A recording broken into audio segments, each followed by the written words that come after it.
मार्केटमधून मस्त हिरव्यागार कैऱ्या घेऊन या. त्याला स्वच्छ पाण्याने धुवून एका फडक्याने पुसून घ्या. त्यानंतर त्याचे साल काढून आपल्या आवडीप्रमाणे त्याचे काप करून घ्या.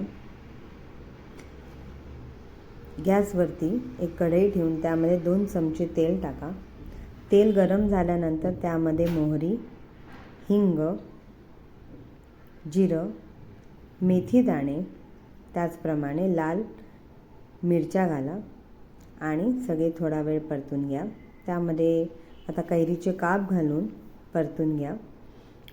हळद, तिखट आणि आपले चवीनुसार मीठ घालून पुन्हा एकदा सगळे परतून घ्या.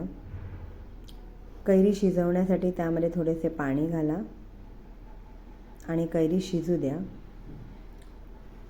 जेवढ्या कैऱ्या आपण घेतल्या होत्या तेवढ्याच गूळ घेऊन गूळ पातळ होईपर्यंत शिजू द्या. अशा प्रकारे आपला कैरीचा मेथांबा तयार.